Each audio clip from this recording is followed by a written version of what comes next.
नमस्ते दोस्तों, आप सभी का फिर से एक बार स्वागत है मेरे YouTube चैनल पे। दोस्तों, आज मैं एक ऐसी दवा के बारे में आपको बताना चाहूंगा जिसे सभी होम्योपैथिक डॉक्टरों ने और दूसरे फ्रेटर्निटी वालों ने एक स्पेसिफिक मेडिसिन बना के रखा है कि अगर आपके डेंगू में बुखार आता है और आपके प्लेटलेट कम हो जाते हैं तो उसमें ये दवाई दो, और इसी तक इस दवा का यूज सीमित रखा है। जी हाँ, ये भी एक इंडियन मेडिसिन है और ये हम पपीते के पत्तों से बनाते हैं। इसका नाम है कैरिका पपाया क्यों। कैरिका पपाया क्यों, तो आइए दोस्तों देखते हैं विस्तार से।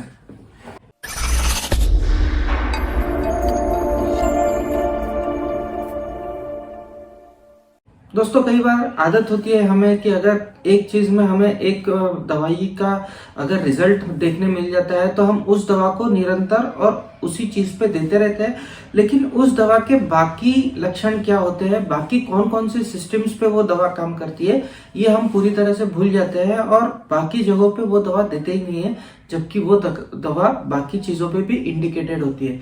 और ऐसा ही कुछ हुआ है हमारा कैरिका पपाया क्यू के मदर टिंचर के साथ। ये इतनी जादुई दवा है, इतनी अच्छी दवा है कि मैं आपको बता नहीं सकता हूँ। मेरे पास एक छोटी बच्ची आई थी जिसे दूध नहीं पचता था। दूध पीते ही उसे जी मचलने की तकलीफ होती थी और उसे एकदम से उल्टी हो जाती थी। तकलीफ उसे कई सालों तक रही और उन्होंने कई डॉक्टरों को उसे दिखाया, लेकिन उसे कहीं पे भी आराम नहीं हुआ। मैंने उसे दिया था कैरिका पपाया क्यू। 10 साल की बच्ची 5-5 बूंद सुबह शाम आधा कप पानी में मैंने ये दवा दी उसे, और 1-1.5 महीने में उसकी ये जो तकलीफ थी इससे उसे पूरा आराम हो गया। इतनी अच्छी दवा मुझे, इतने अच्छे रिजल्ट इस दवा के मुझे देखने को मिले। तो दोस्तों, बताने की बात यह है कि कैरिका पपाया क्यू एक बहुत ही अच्छी डाइजेस्टिव टॉनिक भी है। जी हाँ, प्लेटलेट बढ़ाने के लिए तो इसका काम है ही है। प्लेटलेट जब भी डेंगू हो जाता है या कोई भी वायरल फीवर हो जाता है, उसमें अगर प्लेटलेट किसी के कम हो रहा है तो उसमें ये दवा काम करेंगी ही करेंगी। लेकिन बाकी लक्षण में जैसे वीक डाइजेशन है, उसमें भी हम इसके बारे में सोच सकते हैं और इसके अच्छे रिजल्ट मिलते हैं। वीक डाइजेशन खासकर तब जब आपको दूध या मीट पच नहीं रहा हो। मीट, कोई लोग नॉनवेज खा लेते हैं और फिर उन्हें वो पचाने में काफी दिक्कत होती है। ऐसे केसेस में भी कैरिका पपाया क्योंकि हमें बहुत अच्छे रिजल्ट देखने को मिले हैं।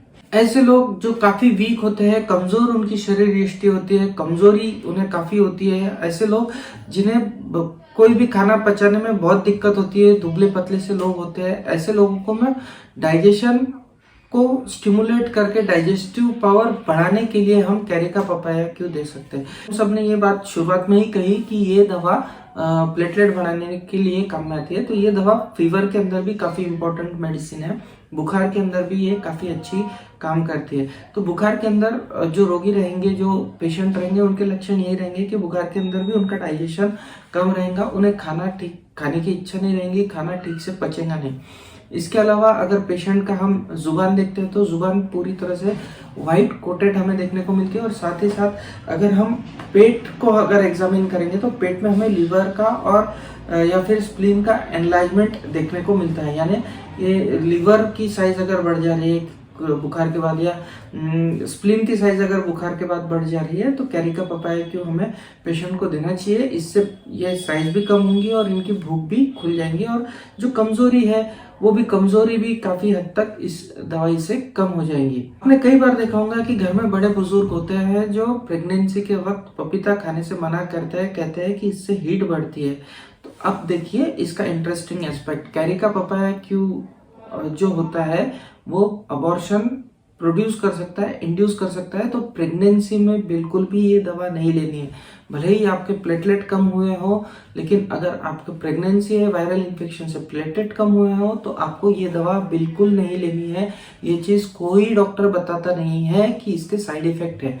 इसके अलावा अगर माहवारी की शिकायत हो, किसी को माहवारी ठीक से साफ नहीं हो रही हो, ऐसा अगर कोई बोलता है तो उस केस में भी हम कैरिका पपाया क्यू दे सकते हैं। कैरिका पपाया क्यू से माहवारी का जो मेंस्ट्रुअल फ्लो होता है वो काफी अच्छी तरह से शरीर में से साफ हो जाता है। तो इस तरह के लक्षण हमें देखने को मिलते हैं और बहुत ही अद्भुत दवा है। हम सिर्फ इसे बांध के रखे हैं कि प्लेटलेट कम हुआ तो उठा के दे दो, इस तरह से हमने इस दवा के साथ अन्याय किया है। इस दवा के साथ अन्याय मत कीजिए। मैंने जो लक्षण बताए हैं उन लक्षणों में आप ट्राई कीजिए, आपको इसके अद्भुत और बहुत अच्छे रिजल्ट्स देखने को मिलेंगे, इसका मैं दावा करता हूँ।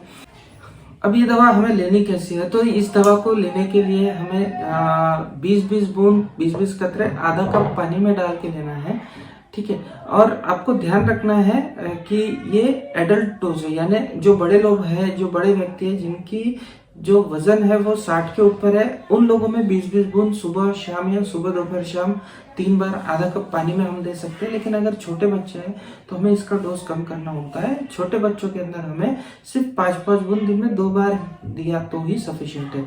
तो अगर 10 साल के बच्चे हैं जिनका वजन यूजुअली 50 या 40 से कम है, तो ऐसे बच्चों में 5 बूंद, और भी छोटे बच्चे हैं अगर 3 साल 4 साल 5 साल के बच्चे हैं तो उनमें और 2 से 3 बूंद का ही डोज सफिशिएंट रहता है। देने का तरीका वही है, आपको आधा कप पानी लेना है, उसमें ये दवा डालनी है, उसे मिक्स करना है और ये दवा पी लेनी है। थोड़ी कड़वी सी लगती है ये दवा टेस्ट में, लेकिन इसके बहुत ही अच्छे फायदे हैं। खासकर मैंने जो बताया है कि अगर दूध नहीं पच रहा है या मीट नहीं पच रहा है वीक डाइजेशन से, तो उसमें ये दवा जरूर यूज कीजिए। और यूज करने के बाद मुझे इस कमेंट सेक्शन में बताइएगा कि आपको ये दवा के असर कैसे देखने को मिले। मिलते हैं अगले वीडियो में, तब तक के लिए नमस्ते।